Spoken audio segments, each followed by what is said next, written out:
I also wanted to make a video on having asthma. I found out that I had asthma in about eighth grade, I believe. I was running in volleyball. I couldn't catch my breath. We went to see the doctor. They said that I had I needed steroids. I was not breathing to the best of my ability. So that was pretty scary. I didn't know what asthma was. Then they gave me two inhalers, one in case of emergencies and one for every day. And so I was diligent. I had my everyday one. I took two puffs, and then I had the one that I would take before band practice every day, and then I had it in case of emergencies for like sports and things. So I had those around, and I think I used it as a psychological crutch, like for when I was feeling anxiety and stage fright. I think I was like, I can't get enough air. I'm struggling here, and so it was kind of like oh, it might be my asthma, and I wrote this really meaningful piece of work, prose on the asthma and how it affected my saxophone playing and how I overcame it. And I had this great solo in jazz band, I think it was, and whatever. But I think that might have been a little bit of a crutch. But I didn't have asthma that reared its head often. I had that one occurrence when I went to the doctor. They said I needed steroids. So I took the steroids, and then I had the inhalers, and then it was just kind of gone. I couldn't tell if I had issues breathing because it's so insidious. You don't know that you're breathing less than you were until until you can't breathe at all. So I don't know how much of my time was spent breathing less, how much time was spent with my lungs inflamed.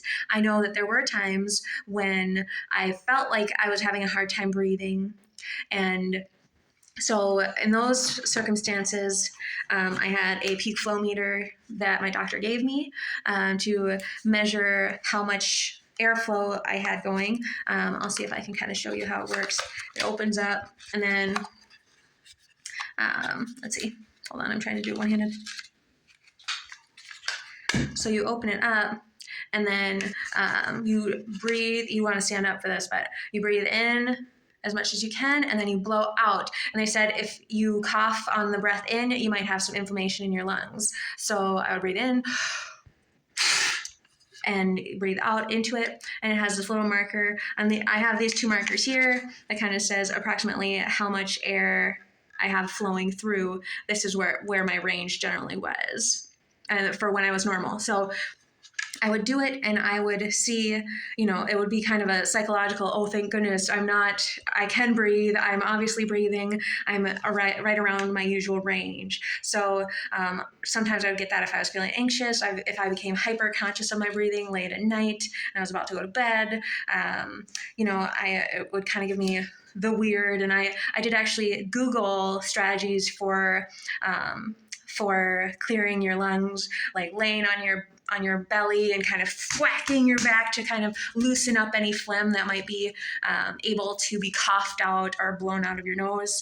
There were other strategies too. I think like drinking caffeine can cause your bronchial tubes to dilate, and I don't know how accurate it wasn't WebMD that I was going to for these at home just in case I don't want to stop breathing in the middle of the night type cures.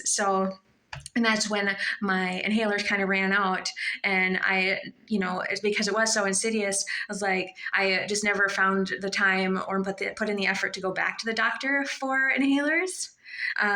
So I don't know if it was just childhood, if it was a one time, maybe I had like a chest cold or something. I do not know. I only went back one time to get it checked with the doctor. They said I was fine. I think at the time, though, I still had the inhalers. So it wasn't pressing to renew or re up on any of the medications or anything like that. So I think it was probably more psychological. It was something that I was kind of worried about. But then the only time it comes up now, really, if I do have another bad breathing day, I always have this I can check. But and most all the time it's up in the normal range. I was told that I have very strong lungs, and that might be because I was in band and choir, so I had my bari sax lungs.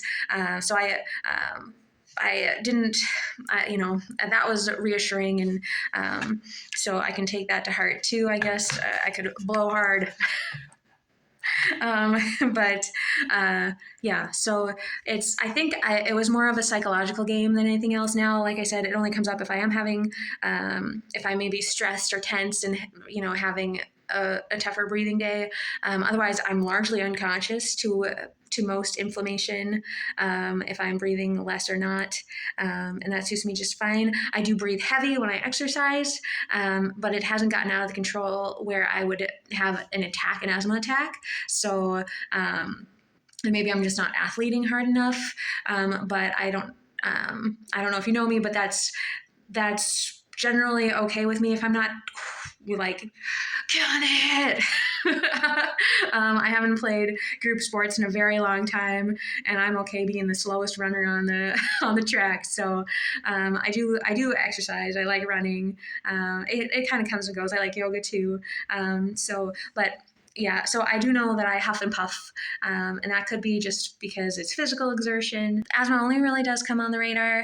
I don't. It's not an excuse for me anymore.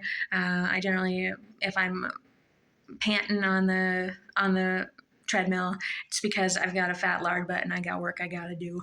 I'm not gonna cut myself any slack anymore. um, but and that some people have worse asthma than I do, and I would never say that to them. But in my particular circumstance, it has not been that detrimental. Everyone's a case by case basis, and they have different triggers. And mine was cold and exercise. But I'm not overly affected by it nowadays. The main time it comes up is when I'm donating blood, and the question on the questionnaire is, have you ever had any problems with your heart or lungs? And I have to check yes. And then every time they have to say, oh, what problem did you have? And I say, I had asthma growing up. And they're like, is it under control now? Yup. Okay. Then all right, we can go ahead and continue with this blood donation. And that's the only time it comes up nowadays.